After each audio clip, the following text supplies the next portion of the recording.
कहानी एक गिरवी की दुकान से शुरू होती है जो खाली लगती है, सिवाय शेल्फ पर एक चूहे के। पेटी शेल्बर नाम का एक हवाई जहाज का पायलट एक खिलौना बंदर पकड़े हुए बदहवास हालत में आता है। वह काउंटर पर लगी घंटी को तब तक जोर जोर से बजाता है जब तक कोई आ नहीं जाता। अटेंडेंट देखता है कि पेटी की वर्दी पर खून के धब्बे हैं और वह बस इतना कहता है कि यह उसका खून नहीं है। दीवार पर लगे साइन बोर्ड पर लिखा है कि स्टोर खिलौनों की वापसी स्वीकार नहीं करता है, लेकिन पेटी समझाता है कि ये कोई खिलौना नहीं है। वह और भी ज्यादा पागल होते हुए कहता है कि सबसे जरूरी बात यह है कि किसी भी हालत में बंदर को ढोल न बजाने दिया जाए। इसके तुरंत बाद ठीक वैसा ही होता है। खिलौना काम करना शुरू कर देता है और पेटी डर के मारे पीछे हट जाता है, लेकिन अटेंडेंट दिखाता है कि कुछ नहीं हुआ। हालांकि उसी पल चूहा एक तार को कुतरना खत्म कर देता है, जिससे एक चेन रिएक्शन शुरू हो जाता है जो अटेंडेंट को एक भाले से छेद देता है। बंदर फिर एक बार ढोल बजाता है और मैकेनिज्म उल्टा हो जाता है, जिससे आदमी की अंतड़ियां तार के साथ खिंच जाती है। हताश पेटी सेल पर लगे ब्लोटॉर्च में से एक को पकड़ता है और बंदर को पिघला देता है। नफरत के शब्द चिल्लाता है। हालांकि पेटी कभी घर नहीं लौटा और इस सबसे अनजान उसकी पत्नी लोइस सोचती है कि उसने परिवार को छोड़ दिया है। उनके 2 बच्चे जुड़वा हेल और बिल भी इसी कड़वाहट के साथ बड़े होते हैं। लोइस लड़कों को बताती है कि उनकी विरासत वह कैबिनेट होगी जिसे पेटी ने अपनी यात्राओं के कबाड़ से भर दिया था। अपने पिता के संग्रह के प्रति कम तिरस्कार के साथ दोनों संग्रहित वस्तुओं का पता लगाने का फैसला करते हैं और अंत में बॉक्स पर बंदर को ढूंढते हैं। एक स्टिकर निर्देश देता है कि कुछ होने के लिए कुंजी को घुमाएं। हेल अपने पिता की चीजों के साथ खिलवाड़ करने से थोड़ा डरता है, लेकिन बिल को फैसला लेने का हक है क्योंकि वह कुछ मिनट बड़ा है। जब वह कुंजी घुमाता है तो बंदर झटके से हिलने लगता है, थोड़ा अटका हुआ, और मैलेट ढोल को पूरी तरह से नहीं छूता है। बिल की दिलचस्पी खत्म हो जाती है और वो ताश के पत्तों के एक वयस्क थीम वाले डेक के साथ अपने कमरे में जाना पसंद करता है। थोड़ी देर बाद लोइस बच्चों को एनी नाम की एक दाई के साथ छोड़कर डेट पर चली जाती है। हेल को अजीब लगता है जब वो कार की पिछली सीट पर बंदर को देखता है, लेकिन वो कुछ नहीं कहता और उसका भाई दाई के साथ फ्लर्ट करने में ज्यादा दिलचस्पी रखता है। तीनों एक जापानी रेस्तरां में रात के खाने के लिए जाते हैं और सुशी शेफ भी उसमें दिलचस्पी लेता हुआ दिखाई देता है। कार में बंदर अपने आप ढोल बजाना शुरू कर देता है, जबकि तीनों बच्चों के चाकू के करतब देखते हैं। शो बहुत बुरी तरह से समाप्त होता है जब चाकू में से एक उसके हाथ से निकल जाता है, इतना तेज कि एनी का सिर टेबल पर लुढ़कने से पहले कुछ सेकंड के लिए जगह पर रहता है। जागने पर नौसिखिए पुजारी के अजीब उपदेश से भी बदतर लोइस का बच्चों को सांत्वना देने का प्रयास है। वह उन्हें बताती है कि ये दुर्भाग्य आम है और यह बस समय की बात है जब तक कि हर कोई मर नहीं जाता। निष्कर्ष ये है कि जब तक जीवन है तब तक इसका आनंद लेना सबसे अच्छी बात है। तीनों बाकी का दिन घर पर नाचते हुए बिताते हैं और हेल कहता है कि यह उसके जीवन का सबसे अच्छा दिन था। अगला दिन काफी अलग है क्योंकि लड़कियों का एक समूह स्कूल के बाथरूम में उसके लिए जाल बिछाता है और सिर्फ शरारत के लिए उसकी पैंट चुरा लेता है। वह परेशान होकर घर आता है और अपने कमरे में बंदर को पाकर चौंक जाता है, खासकर तब जब उसकी माँ कहती है कि वह उसे वहां नहीं लाई थी। हेल को संदेह होने लगता है कि दाई का एक्सीडेंट कोई एक्सीडेंट नहीं था और बिल को अपने भाई की दिलचस्पी का एहसास होता है। दबंग होने के अलावा वो खुद को अपने पिता के सामान का एकमात्र वारिस भी मानता है और इसलिए वह हेल को बंदर के कब्जे के बदले में कुछ अपमानजनक बातें कहने के लिए मजबूर करता है। अगले दिन हेल स्कूल जाता है और खिलौने को अपने बैकपैक के अंदर पाता है। लड़कियों का गिरोह माफ नहीं करता और बिल उनके साथ मिलकर उसके भाई पर कई किलो केले फेंकता है, जो पूरी तरह से गंदा और बहुत गुस्से में घर लौटता है। अजीब तरह से जब वो कमरे में घुसता है तो बंदर बिस्तर पर होता है। हेल बिल को जोर से मौत की कामना करते हुए फिर से चाबी घुमाने का फैसला करता है। बंदर अपनी सामान्य मुस्कुराहट खोलता है और अपना दाहिना पंजा उठाता है, जिससे मैलेट गिरने से पहले घूमता है। बिल घर आ रहा होता है जब वो खुशी से बजने लगता है। फिर लड़का रसोई में प्रवेश करता है और अपनी माँ से बात करता है, लेकिन वह जवाब नहीं देती। वह चिल्लाना शुरू कर देता है जब वो धीरे धीरे मुड़ती है। उसके सिर पर विभिन्न बिंदुओं से खून बह रहा होता है। डॉक्टर लोइस की मौत को एक दुर्लभ प्रकार का एन्यूरिज्म बताते हैं, लेकिन हेल सच्चाई जानता है और अपराध बोध से भर जाता है। बिल शोक सभा को बाधित करता है और उसे पुकारना शुरू कर देता है, अभी भी नुकसान पर विश्वास करने से इनकार करता है। उनके अंकल चिप अब लड़कों की देखभाल करेंगे, यह बताते हुए कि वह और चाची इडा कभी भी बच्चों की देखभाल नहीं करना चाहते थे। वह वादा करता है कि वह अपनी पूरी कोशिश करेगा, लेकिन चेतावनी देता है कि इस मामले में उसकी सबसे अच्छी कोशिश भी काफी खराब है। जाने से पहले हैल उस नारकीय खिलौने को एक मांस काटने वाले चाकू से खत्म करने का फैसला करता है। पहला प्रहार एक हाथ को अलग कर देता है और लड़का ये देखकर घृणा करता है कि खिलौने से खून बह रहा है। फिर भी वह काटना जारी रखता है और फिर सभी टुकड़ों को फेंक देता है, इस दुःस्वप्न को समाप्त करने के लिए दृढ़ संकल्पित। फिर जुड़वा अपने चाचाओं के साथ कैस्को, मेन शहर चले जाते हैं।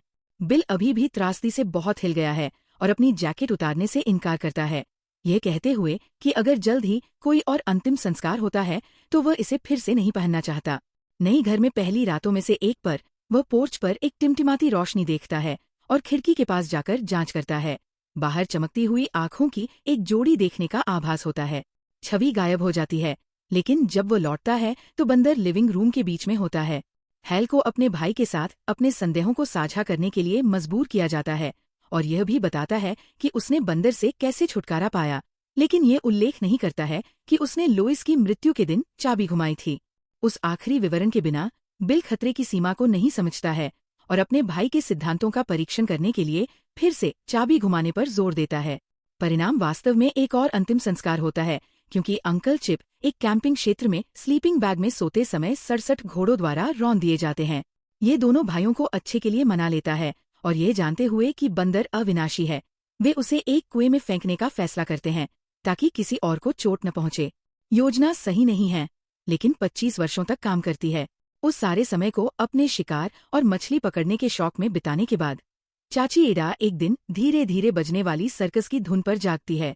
कहीं संदिग्ध वह जांच करने के लिए हथियार लेकर नीचे जाती है और तहखाने की सीढ़ियों के कदम टूट जाते हैं जैसे ही वो गुजर रही होती है। लेकिन ये चाची एडा के लिए अंत नहीं है, क्योंकि वह चीखते हुए उठती है, हुक के ढेर में मुंह के बल गिर जाती है।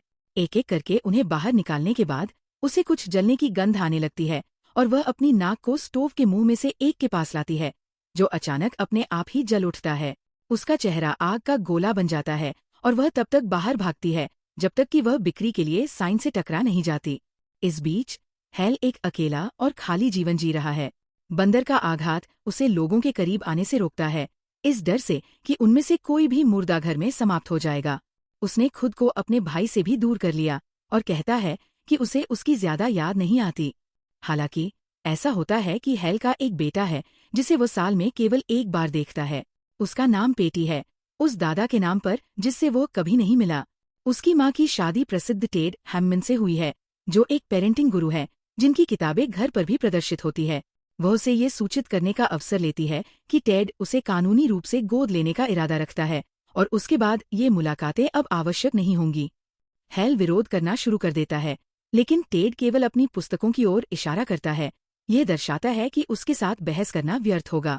बच्चों के पालन पोषण के कार्य में सबसे महान विशेषज्ञ पत्नी सलाह देती है कि हैल उन दिनों का अधिकतम लाभ उठाएं जो वह पेटी के साथ बिताएगा, ताकि स्थायी यादें बन सकें। लड़का कमरे में प्रवेश करता है जैसे ही वयस्क अपना आपा खो रहे होते हैं। इस बीच चाची इडा के आंगन में घरेलू सामान यार्ड सेल में बिक्री के लिए है और हम देखते हैं कि बंदर उनमें से एक है। इसे रिकी नाम का एक बालों वाला आदमी खरीदता है, जो इसे किसी और को बेचने का इरादा रखता है। उसकी माँ को ये सौदे ज्यादा पसंद नहीं हैं, क्योंकि अंतिम खरीदार एक अजीब आदमी है जो कभी घर नहीं छोड़ता। होटल के कमरे में पेटी अपने पिता के साथ दुर्लभ पल का लाभ उठाकर अपने परिवार के पेट के बारे में एक स्कूल परियोजना को पूरा करता है। हैल के लिए कोई भी विषय अधिक असहज नहीं हो सकता है, इसलिए वह झूठ भी बोलता है कि वह इकलौती संतान है। उस रात एक भयानक दुःस्वप्न के बाद, जिसमें बंदर उस पर एक क्लीवर से हमला करता है, हैल गर्म होकर उठता है और वेंटिलेशन चालू करता है। उसका सेल फोन उसी क्षण बजता है और कॉल एक अज्ञात नंबर से होती है, लेकिन हैल अपने भाई की आवाज को पहचान लेता है जैसे ही वह उसका अपमान के साथ अभिवादन करता है। बिल कहता है कि उसे ये नंबर पुलिस से मिला है और उसे अपनी चाची की विचित्र दुर्घटना के बारे में बताता है। वो चाहता है कि हैल उसके घर जाए ताकि ये सुनिश्चित हो सके कि बंदर को बेचा या आगे नहीं बढ़ाया जाएगा, क्योंकि उसे संदेह है कि यह कुएं से बाहर आ गया होगा। हैल घबरा जाता है और बताता है कि यह उसके बेटे के साथ उसका सप्ताह है, लेकिन बिल बिल्कुल नहीं बदला है और ऐसा व्यवहार करना जारी रखता है जैसे कि वह उसे पेटी को जागने से रोकने का आदेश देता है। हैल कमरे से निकल जाता है और होटल के सामान्य क्षेत्र में जाता है, जहां एक महिला छत पर पूल में गोता लगाने की तैयारी कर रही है। हेल ने कुछ मिनट पहले जो वेंटिलेशन डिवाइस चालू किया था वह तब तक हिलने लगता है जब तक कि वह ढीला न हो जाए। ये छत से लुढ़क जाता है और फर्श पर गिर जाता है, जिससे महिला पानी में प्रवेश करते ही बिजली का झटका मार देती है। हेल एक ढीले पैर को चकमा देता है, जो अभी भी इस बात पर अविश्वसनीय है कि क्या हुआ, और अंत में विश्वास करता है कि बंदर वापस आ गया है। पेटी कुछ भी नहीं समझता है जब उसके पिता उसे हताशा में हिलाना शुरू कर देते हैं और उसे आधी रात में होटल बदलने के लिए मजबूर करते हैं। कार में हेल बेहतर ढंग से समझाने की कोशिश करता है, ये कहते हुए कि उसकी चाची का निधन हो गया है और अब उसे कुछ चीजों को निपटाने के लिए उसके घर जाने की आवश्यकता होगी। लड़का कहता है कि वो उसके साथ जाना चाहता है और हेल उसे इस बहाने से खारिज करने की कोशिश करता है कि काम बहुत निराशाजनक है।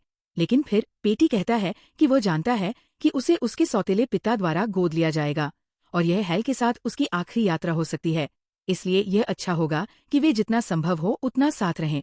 वो पूछता है कि उसकी दादी इस सब के बारे में क्या सोचेगी और हेल लोइस के बारे में सोचकर भयानक महसूस करता है। एक और भयानक दुःस्वप्न में वो खुद को फिर से एक बच्चे के रूप में देखता है, अपनी माँ की सलाह सुनता है जब तक कि वह मौतों के बारे में बात करना शुरू नहीं कर देती और उसका चेहरा उसके सामने फट जाता है। हेल डरकर उठता है और देखता है कि पेटी कमरे में नहीं है। वह लगभग घबरा जाता है, लेकिन जल्द ही लड़का आ जाता है और दोनों चाची इडा के घर जाते हैं, जहां उन्हें बारबरा नाम की एक रियल एस्टेट एजेंट मिलती है। पहली बात जो वो कहती है वो ये है कि उसने बिल शेल्बर्न से बात की। गलती से पेटी को ये खुलासा कर दिया कि हेल ने भाई बहन न होने के बारे में झूठ बोला था। आहत लड़का उससे कहता है कि वह ज्यादा ध्यान न दे क्योंकि वह कुछ और दिनों के लिए ही हेल का बेटा रहेगा। बारबरा शर्मिंदा है और विषय बदलने की कोशिश करती है। हेल को उस पड़ोस में तीव्र सप्ताह के बारे में बताती है। चाची इडा की दुर्घटना उस क्षेत्र के आसपास विचित्र घटनाओं की एक श्रृंखला में से पहली थी। पड़ोसियों में से एक को उसके अपने लॉन घास काटने की मशीन ने काट दिया था।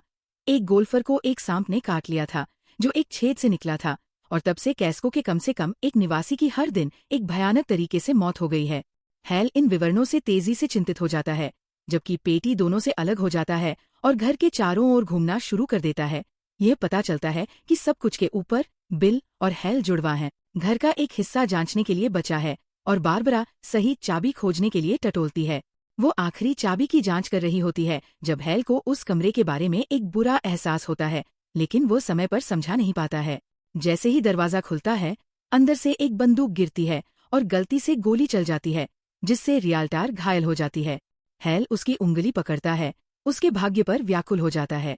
पुलिस जल्दी से पहुंचती है और सिफारिश करती है कि वह फिलहाल शहर न छोड़े, जिसका मतलब है कि उसके बेटे के साथ एक दिन बाहर जाने की उसकी योजनाएं बेकार हो जाती है। जब बिल चाची इडा के घर फोन करता है और अपने भाई से खबर का इंतजार करने के लिए कहता है, तो हेल फोन रखने के बाद संदेह करने लगता है कि उसका जुड़वा कुछ साजिश रच रहा है। वह फोन बुक में उनका उपनाम खोजता है और कोई भी पंजीकृत नहीं है, लेकिन फिर वह कुछ अजीब देखता है। किसी को मिसेज मंकी के रूप में सूचीबद्ध किया गया है। हेल नंबर डायल करता है और बिल की आवाज के साथ एक संदेश सुनता है, जिसमें उन सभी को धन्यवाद दिया जाता है जिन्होंने उसकी मदद करने के लिए काम किया, और कहा कि उसे पहले ही अपना खिलौना बंदर मिल गया है। भयभीत हेल को पता चलता है कि यह उसका भाई है जो इस सारी अराजकता का कारण बन रहा है। लाइन के दूसरे छोर पर हम बिल को अभी भी एक अंतिम संस्कार सूट पहने हुए देखते हैं और फिर हम उसकी कहानी का पक्ष सुनते हैं। उसे हमेशा संदेह था कि हेल का उनकी माँ की मृत्यु से कुछ लेना देना था और वह बंदर को पुनः प्राप्त करने के लिए कुएं तक भी गया, लेकिन डिब्बा पहले ही गायब हो गया था और पीछे केवल चाबी बची थी। बिल ने इसे वापसी के वादे के रूप में समझा और अपने जीवन का बाकी समय एक और संकेत का इंतजार करते हुए बिताया, जब तक कि एक दिन उसका भाग्य कुकी संदेश के साथ नहीं आया, कुछ होने देखने के लिए चाबी घुमाए। संयोग से ये 2016 में था, बंदर का वर्ष। तब से बिल अपने बदला लेने की तैयारी कर रहा है और यहाँ तक कि सूट को भी ठीक कर दिया है, क्योंकि अब वो चाहता है कि और अधिक अंतिम संस्कार हों। अंत में यार्ड सेल की घोषणा अखबार में छपी और उसने रिकी को अपने पुराने दोस्त को वापस लाने के लिए काम पर रखा। अनजाने में उसने पहली बार चाबी घुमाई, लगभग वही शब्द कहते हुए जो हेल ने तब कहे थे जब उसने उसे मारने की कोशिश की थी, और उस समय की तरह शिकार पूरी तरह से असंबंधित कोई व्यक्ति था। हालांकि अपने भाई के विपरीत बिल तब तक कोशिश करते रहने के लिए दृढ़ है जब तक कि वह लक्ष्य को हिट न कर दे, भले ही इसमें आधा शहर उसके साथ नीचे चला जाए। अपने घृणित स्वभाव से अनजान रिकी उस रात बिल के इंटरकॉम को बजाता है, बातचीत करने के लिए कहता है। वह बंदर को वापस खरीदना चाहता है क्योंकि वह उस खिलौने का शौकीन हो गया है जो उसे उसके पिता की याद दिलाता है। बिल उसे बेरमी से खारिज कर देता है और रिकी इतना दुखी होता है कि वह बंदूक लेने के लिए घर चला जाता है। इस बीच हेल और पेटी उसी नाटक में जारी रहते हैं। प्रत्येक नई त्रासदी के साथ हेल अपने बेटे को जल्दी लौटाने या उसे कहीं और छोड़ने के बारे में सोचता है, लेकिन पेटी को चोट लग जाती है और वह अपना विचार बदल देता है। जब लड़का बाथरूम जाता है तो हेल बिल को फोन करता है और उसे बताता है कि वह सब कुछ जानता है। वह इसे नकारने की जहमत भी नहीं उठाता है और उसे एक अल्टीमेटम देता है, ये कहते हुए कि वह चाबी घुमाना तभी बंद करेगा जब हेल पेटी को उसके पास लाएगा। बिल के तर्क के अनुसार लोइस की मृत्यु तब हुई जब उसके बेटे ने बंदर को सक्रिय किया, तो ये वह जगह होनी चाहिए जहां वह गलत हो रहा है।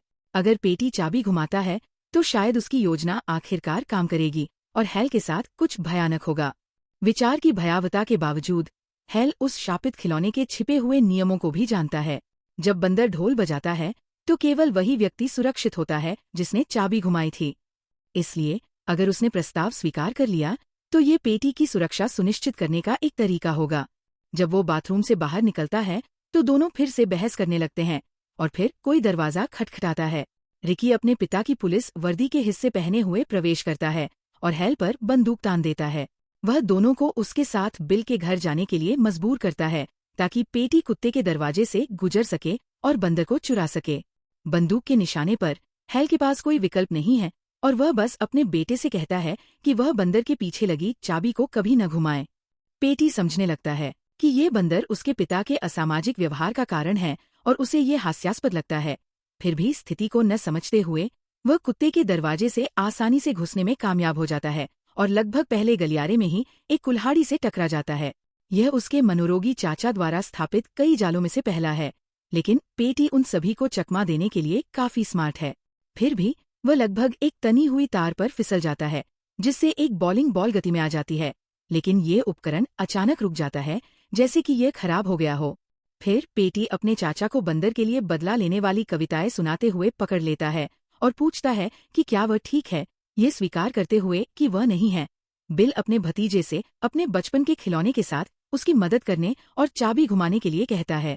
चूंकि किसी ने पेटी को नहीं बताया कि वास्तव में क्या दाव पर लगा है, उसके पास अपने पिता की चेतावनी पर ध्यान न देने का कोई कारण नहीं है, इसलिए वह कम से कम अपनी जिज्ञासा को संतुष्ट करने का फैसला करता है और अपने चाचा के अनुरोध का पालन करता है। धीरे धीरे चाबी घुमाता है। जैसे ही बंदर मुस्कुराता है और अपना पंजा उठाता है, घर के सामने का पेड़ हल्के से हिलने लगता है और हेल देखता है कि एक शाखा एक विशाल मधुमक्खी के छत्ते के वजन के नीचे झुक रही है। जब बंदर मैलेट को नीचे लाता है और खेलना शुरू करता है तो रिकी को अपने सिर पर खुजली महसूस होती है और वह बंदूक से टटोलता है। गलती से गोली चल जाती है। गोली किसी को नहीं लगती है, लेकिन विंडशील्ड में एक छेद खुल जाता है जो मधुमक्खी के छत्ते के बीच में एक छेद के साथ पूरी तरह से संरेखित होता है। फिर सर्कस की धुन समाप्त हो जाती है। बंदर खेलना बंद कर देता है और पहली मधुमक्खी तुरंत हजारों अन्य लोगों की एक पंक्ति खींचती हुई दिखाई देती है। ये सीधे रिकी के चेहरे में उड़ती है। बुलेट होल से गुजरती हुई पूरा झुंड लड़के के मुंह में प्रवेश करता है और वह इधर उधर भागने लगता है। अंत में कई गोलियां चलाता है। फिर भी हेल घटना से बिना किसी खरोंच के बच निकलता है। बिना एक भी डंक के कार से बाहर निकल जाता है। अपना धैर्य खोते हुए बिल अपने भतीजे के हाथों से खिलौना छीन लेता है और चाबी घुमाने के बजाय सही पंजा पकड़ता है और उसे नीचे करने की कोशिश करता है। बंदर को क्रूर बल से खेलने के लिए मजबूर करने की कोशिश करता है। बड़ी ताकत के साथ वह ड्रम को सिर्फ एक बार मारता है और प्रयास उन दोनों को जमीन पर गिरा देता है। जब बिल गिरने से उबरता है तो बंदर अपना पंजा उठाए हुए बैठा होता है। ये फिर से खेलना शुरू कर देता है, लेकिन धुन के बिना और एक अलग लय के साथ। गति धीरे धीरे बढ़ती जाती है जब तक कि यह एक उन्मत्त गति तक नहीं पहुंच जाती और फिर अचानक रुक जाती है। बिल को पड़ोस में एक महिला की चीखने की आवाज सुनाई देती है। उसके बाद कई अन्य चीखें और विस्फोट होते हैं। खिड़की से झांकते हुए वो देखता है कि एक हवाई जहाज शहर के बीच में दुर्घटनाग्रस्त हो रहा है। बंदर कुछ और बार मारता है जिससे घर की छत टूट जाती है और दुल्हन के रूप में कपड़े पहने एक यात्री गिर जाता है। ये स्पष्ट हो जाता है कि ये सब विनाश बंदर के चारों ओर हुक्म चलाने की कोशिश करने की सजा है। जब हेल घर में प्रवेश करने का प्रबंधन करता है तो बिल पहले से ही अपने कार्यों पर पछतावा करना शुरू कर देता है। वह कबूल करता है कि उसने ये सब लोइस की मौत का बदला लेने के लिए किया था, और बिल भी स्वीकार करता है कि उसने क्या किया, लेकिन कहता है कि इसमें से कोई भी उनकी गलती नहीं थी, कि वे अभी भी बच्चे थे। एक स्पष्ट बातचीत के बाद दोनों संशोधन करते हैं और हेल अपने भाई को पेटी के साथ अपनी यात्रा में शामिल होने के लिए आमंत्रित करता है। ये इस समय है कि मैलेट एक बार फिर नीचे आता है। बिना किसी चेतावनी के बीच में रुका हुआ जाल फिर से घूमने लगता है और बॉलिंग बॉल बिल के सिर से टकराती है, उसे अपने साथ दीवार में ले जाती है। चौंक गए हेल और पेटी कार से बाहर निकलना शुरू कर देते हैं, बिल द्वारा फैलाई गई व्यापक अराजकता को पार करते हुए। सड़क पर एक गंभीर आकृति गुजरती है, जो एक खाली और विकृत रूप के साथ सर्वनाश के घुड़सवारों में से एक की तरह दिखती है। बंदर कार की पिछली सीट पर है और अब से दोनों को उस पर नजर रखनी होगी। हालांकि हेल ने इस सब पर हर समय ध्यान न देने का फैसला किया और अपने बेटे को नृत्य करने के लिए आमंत्रित किया। अंत में एक बदले हुए रवैये पर दाव लगाया। फिर भी भयानक चीजें अभी खत्म नहीं हुई है।